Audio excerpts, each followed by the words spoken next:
knowing. Because we knew we had something to say as men, and we wanted to still say it, and we knew it was important for us to try to express ourselves in the growth, and try to keep as much creative control as we could possibly garner, because a lot of artists didn't get to have that, and we understood the politics at that point. We knew underneath it all what was really going on, and could see through it. So it was incumbent upon us as Howard students, as Black men, to still, for better or for worse, put out our version, our own narrative of who we are through the music.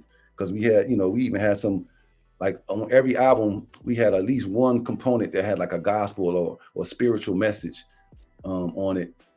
If I Gave was on the second one, and we had a lot of little things on there that showed growth, and we wrote and produced our own stuff too at both albums, and I still get royalties I get to eat off that in 2025, something that I did in 1992 and stuff like that. So thank God for that. And then the second album too, the only reason we had 3 singles is because the label kind of told us to shut up and dribble. Like we had this meeting, and they only wanted to put out If I Ever Fall in Love, and the second song they wanted to put out was Baby I'm Yours.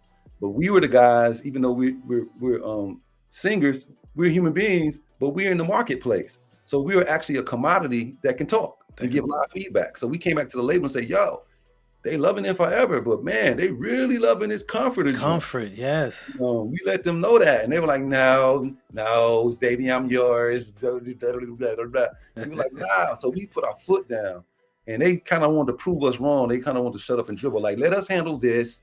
Y'all just go out there. It was a matter of fact, you know what? Okay, okay. So they let the single come out, but they didn't put any money behind it. Video, but the song was so tight with the fans. Organically, people gravitated to it. It still rose in the top 10 on Billboard without any push, basically, on its own, just on its own, generically.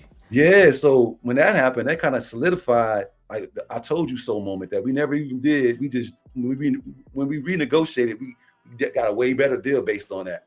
But they put out Baby I'm Yours third, and they had to put a lot of money behind it, trying to push it to be the equivalent of what Comforter had just done without any push. So Comforter, if it had got some kind of push to it, probably would have surpassed If I Ever, but it organically did what it did. And thank God that was the days before the consultant firms, the Radio Ones and all that, got to tell the radio stations what to play. But to play. They just played it based off of what the phones were.